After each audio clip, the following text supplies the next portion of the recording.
అందరికీ నమస్కారం. ఈరోజు వేప గురించి మనం తెలుసుకుందాం. వేప చెట్టు బెరడు పొడి, అశ్వగంధ పొడి రెండు సమానంగా కలిపి ఒసరుజూలుతం చేసి నిల్వ ఉంచుకొని పూటకు 2 లేక 3 గ్రాముల పొడిని మంచినీటితో సేవించినట్లయితే ఒంటిలోని తిమ్మిర్లు తక్కువైతాయి.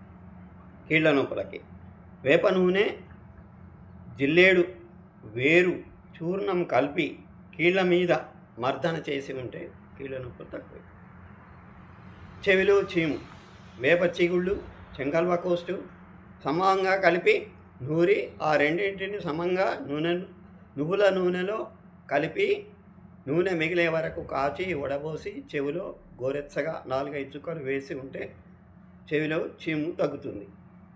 లేత వేపాకులు 30 తీసుకొని నల్లగొట్టి అందులో 20 గ్రాముల తేనె కలిపి మెత్తగా మర్దించి దాన్ని ఒక పల్చటి గుడ్డలో వేసి పిండి ఆ రసాన్ని నిల్వ ఉంచుకొని ఒక వారం రోజుల పాటు 3-4 సార్లు 4-5 చుక్కలు వేస్తూ ఉంటే చెవి నిస్సంశయంగా తగ్గిపోతుంది బాధ.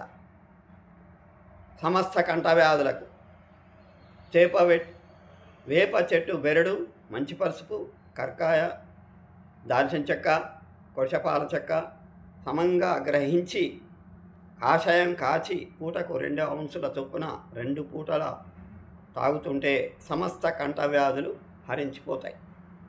నాలుక రోగాలకు వేపాకు, కటిక రోహిణి, తిప్పతీగ, పిప్పళ్ళు సమానంగా కలిపి నీటితో నూరి ఆ గంధాన్ని నాలుకకు పట్టిస్తుంటే నాలుకపై వచ్చే ఏ వ్యాధులైనా హరించకపోతాయి.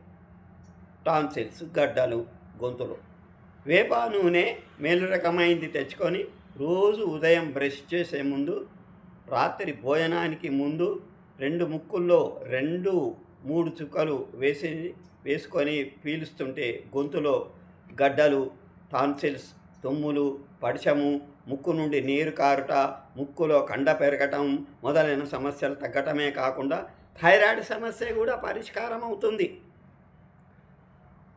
ఇక అధిక దాహానికి 3 లేత చిగురాకులు, అర చెంచా పటిక బెల్లం పొడి లేదా నవ్వుతు, 7 మిరియాలు కలిపి ఒక మోతాదుగా నూరి దాన్ని మంచినీటిలో కలిపి తాగితే అధిక దాహం తక్కువైతుంది.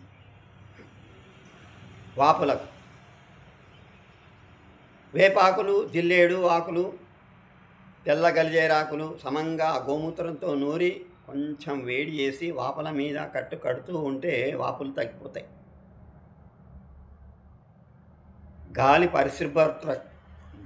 పరిశుభ్రత వేపాకులు, గవ్వ పలుకు సాంబ్రాణి, వెల్లుల్లిపాయలు, నీరుల్లిపాయలు, గంధ ఫిరోజా, గుగ్గిలం, మంచి గంధము ఇవన్నీ సమానంగా కలిపి నిప్పుల మీద వేసి ఆ పొగను ఇంటి లోపల రోజు వేస్తుంటే ఎలాంటి అంటుక్రిములు గాలి ద్వారా లోనికి రాకుండా నివారింపబడతాయి. పరిశుభ్రమైన ప్రాణవాయువు ఇంటిలో లభ్యమవుతుంది.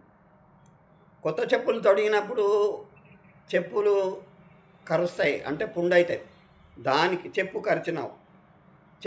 కరిచినప్పుడు పుండ్లు అయిన చోట కొంచెం కొబ్బరి నూనె రాసి దాని మీద వేపాకు కాల్చి బూడిద చల్లితే చెప్పు కరిచిన పుండ్లు శీఘ్రంగా నివారింపబడతాయి.